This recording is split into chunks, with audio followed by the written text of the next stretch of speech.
So I asked you guys over on Instagram if you had any questions about car camping or about my life in general, and you did. So I'm going to sit down and answer a few of them today. I've screenshotted them here on my phone because I am out of service right now, so I'm actually filming on my fancy camera for the first time in a while. Hopefully you can hear me. But jumping right into the first question, we'll start off with the car camping questions. I really liked this question, whoever submitted this. If you were to start from the beginning, your car camping journey, what are 3 things that you would change? Wow, I really should have thought about my answers before starting this video. I just figured I could come up with them on the fly. The first thing that I think of that I would change is not making my bed a priority in the beginning. I just kind of got by sleeping in my passenger seat for the first year, and I should have just taken the passenger seat out and made a comfortable bed and made that a priority because I enjoyed car camping much more after I did that. What else would I change? I mean, maybe I would go back to 2020 and change which vehicle I purchased, but I had no idea I would be car camping when I purchased the vehicle, so that's why I got the one that I did. It was a great deal, it's a great car, I still love it. It's just a little cramped. I was gonna say I would change not taking out my back seat, like maybe that would give me more room, but that would take away a lot of my storage. If you've seen my car tour video, then you know my trunk is packed full. And so I feel like opening up the back seat isn't really a regret of mine, it's just another option. What's the third thing that I would change? I would probably go back to 2 years ago and pay to tint my windows. Everybody always tells me in the comments that I should tint my windows at least 5% more, and I'm like, I know, but I'm planning on upgrading vehicles, but I'm going on year 3 now in the same vehicle, so I don't know. Maybe that's what I should have done in the beginning, was actually tinting the windows and maybe investing in actual window coverings instead of making my own. Making my own have worked, but using Velcro to keep them in is kind of annoying, and investing in the magnet ones from the beginning, had I known I would have been doing this so long, might have been a worthwhile investment. I don't know if that's a worthwhile investment if you're not going to be doing it full time for over 2 years though. So those are just my 3 things that I would change. Next question, what's the hardest part about living in your car? Oh boy. Can I pick 3 for this one as well? I would say the lack of routine. While I do enjoy that, it's difficult at times. Also, like, interacting with other people and like telling them, and it either goes one of 2 ways. They're either like, oh my god, that's so cool, or they're like, cool, don't talk to me again. Usually it's like, oh, that's so cool, but it's just like kind of weird interacting with people that I don't already know, who don't already know that I live in my car. That's kind of like a weird introduction. That's kind of like a hard part about living in my car. And then also just keeping ice in my ice chest. I feel like I do a pretty good job of this, but just keeping fresh food cold and like being motivated to cook and eat when I don't have a stationary kitchen, that's really hard. So you didn't ask for 3, but you got 3. You're welcome. Next question. How do you manage your taxes at the end of the year? Is it difficult being a nomad? Yes, it's very difficult. It's also especially difficult for me because I worked in both Arizona, because that's my like resident state, so that's where I'm like self-employed and where my LLC is, and then also I worked in New Mexico, so I had to file in both states. So I ended up paying someone to help me, which was a good call to make sure I got it done right. I ended up using Radical Profits Co. It's a small business, I think based in like North Carolina, but I found them online through recommendation of a friend, and they were super helpful in navigating all the different income streams and states and taxes and self-employment and W-2s and all of the different wildness that my 2023 taxes were. So hopefully they will help me again in 2024, and hopefully they've helped me get on the right track to keep track of things better in 2024, now that I'm full-time content creating. Crazy. Next question is, where are you originally from? I am originally from Kingman, Arizona. I don't really like to say that, so usually I tell people that I'm from Tucson, Arizona, because that's where I went to school and I really love visiting. But yeah, I spent the first 18 years of my life in small town Kingman, Arizona on Route 66 on the way to Las Vegas. That's kind of the only thing that people really know it for. Haven't been back in years, honestly. I did make a saying goodbye to my family, saying goodbye to my hometown video the last time that I went. So I guess that was like 2 years and, oh boy, like 2.5 years ago. Wow. But yeah, born and raised in Arizona. I've always permanently lived in Arizona and I always come back to Arizona, especially in the spring and the fall. Those are my favorite seasons in Arizona. I just don't particularly love being here in the summer. I will avoid it at all costs. And same thing with the winter. Like, I can handle the winter here compared to up north, but I would rather go tropical, you know? So yeah, born and raised in Arizona, love Arizona. Also love New Mexico, which I think, yeah, next question that I saved was what's your top favorite places in New Mexico? So I've really only gotten to explore southern New Mexico, and I really want to explore northern New Mexico some more whenever I get the chance.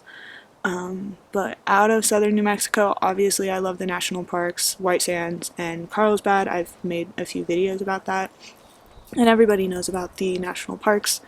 But I really love the Oregon mountain range. There's some BLM land out there, so there's free camping and also some really pretty hiking. You can hike towards the Oregon Needles. You can also hike in towards Dripping Springs, which is a really nice water spring.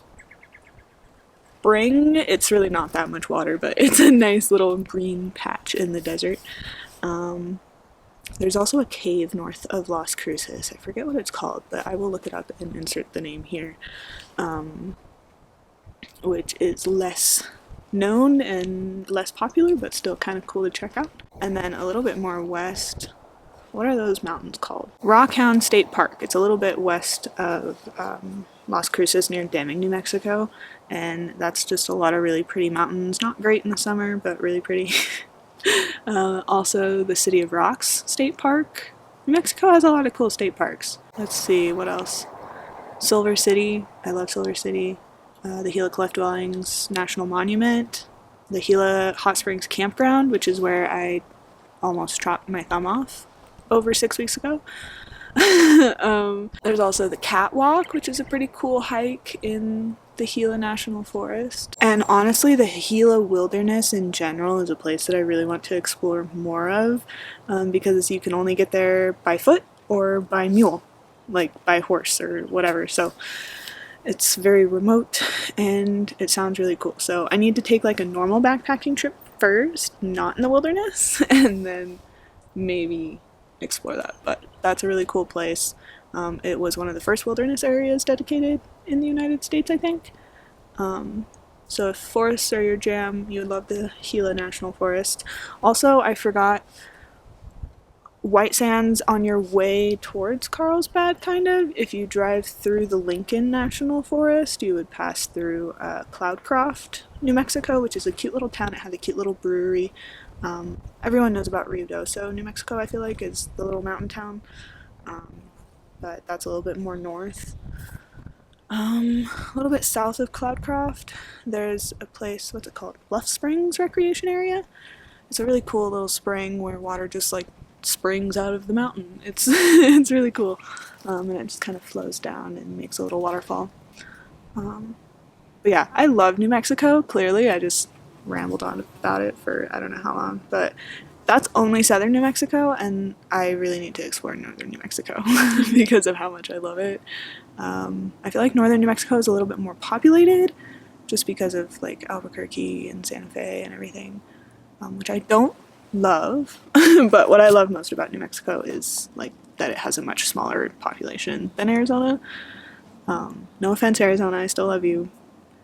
But, anyways, next question. So, when are you retiring the Accord and what vehicle do you have in mind? I keep saying that I'm gonna retire the Accord, but car shopping is stressful.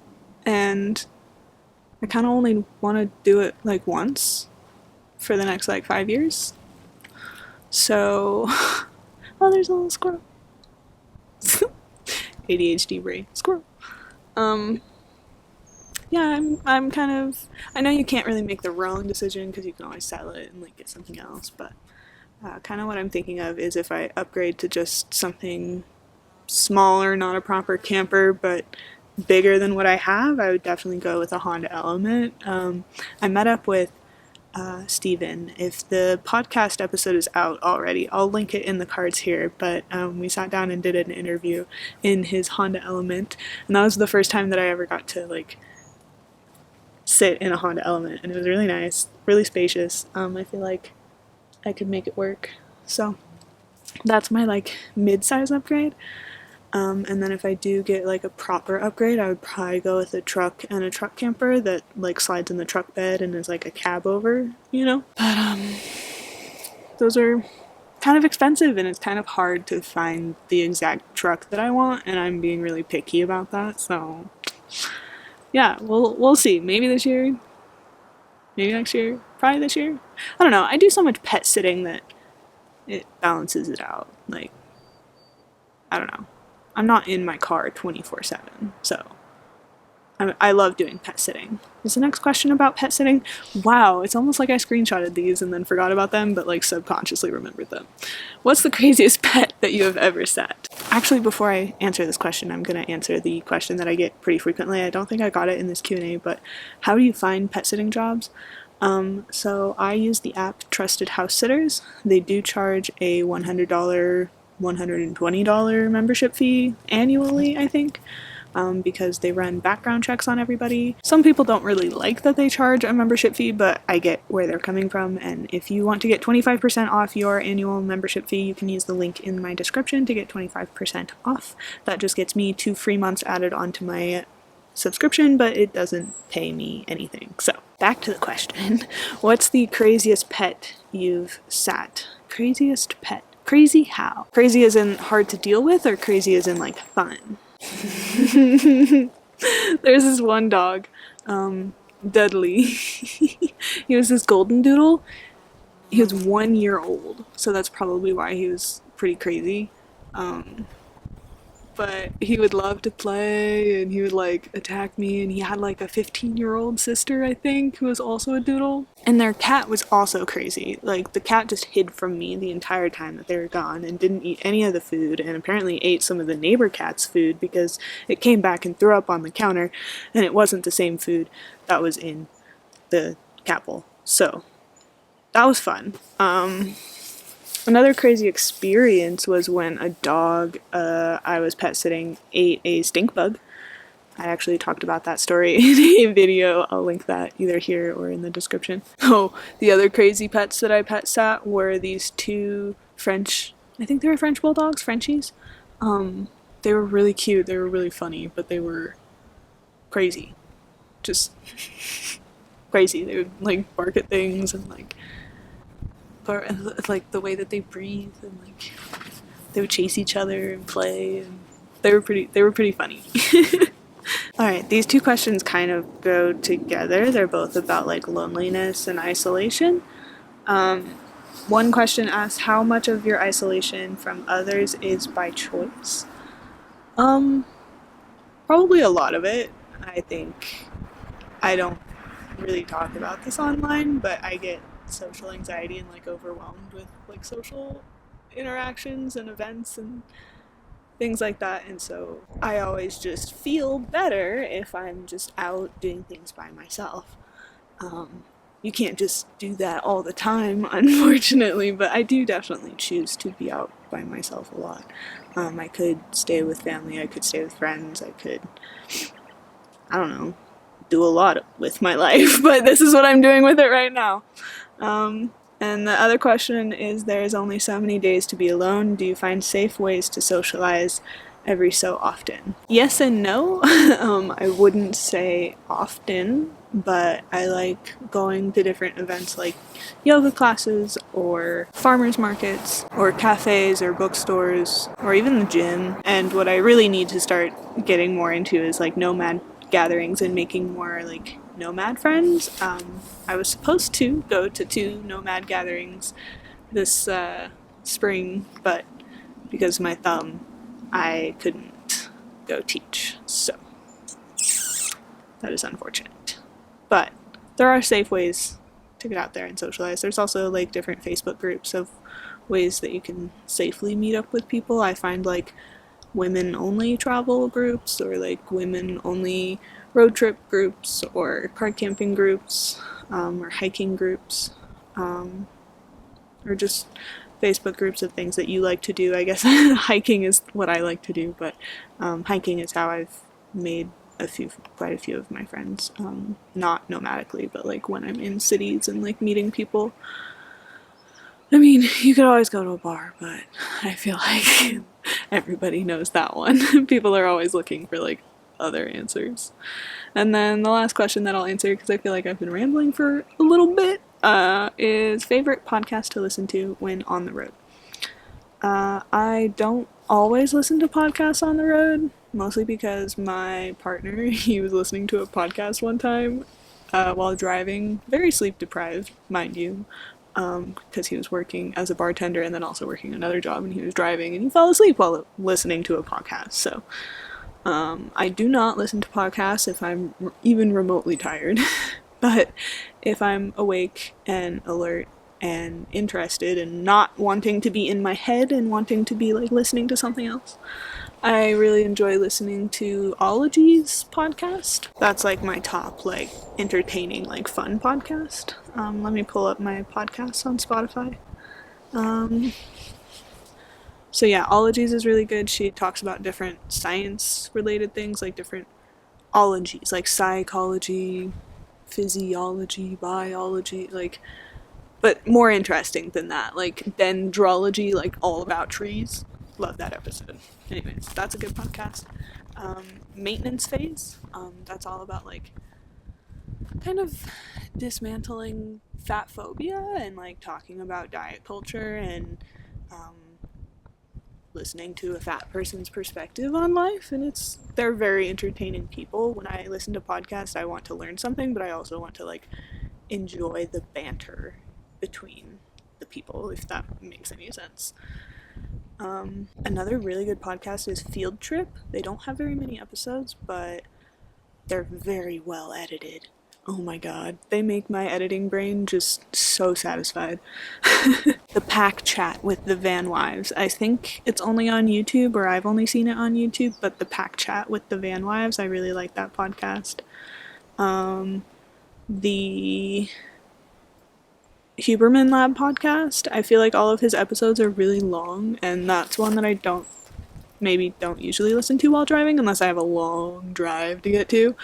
Like when I'm driving across Texas, I'll listen to the Huberman Lab podcast because 4 hours fly by and that was one episode. But sometimes he kind of like draws on. So I'll usually listen to that like with my morning coffee, but like not at night. In terms of like self-help related podcasts, I really like The Subtle Art of Not Giving a that's also a book, which I've read the book. It's by Mark Manson. It's pretty good. And then also his podcast is really like to the point, motivational. Like I enjoy it. Yeah, I'm sure I could find more podcasts, but those are a few. Also, should I say this? I will link my Spotify down in the description if you're curious, like what kinds of music I listen to. My top favorite band, nobody asked, but it's Krungbin, and you can see that throughout my playlist. But yeah, if you watched all the way to the end of this video, I really appreciate you. And if you haven't already, make sure to subscribe down below so that you don't miss the next video. If you enjoyed this Q&A style video, make sure to also turn on notifications so that you don't miss the next time I do a live stream here on YouTube. This is the style or format that I usually do in a live stream video, but I'm just answering your questions live as you type them in the chat. So yeah, make sure to turn on notifications so that you're not missing out on the next one, because I know a lot of people said that they missed the last one and I felt kind of bad. And yeah, I hope to see you guys in my next vlog. Bye guys.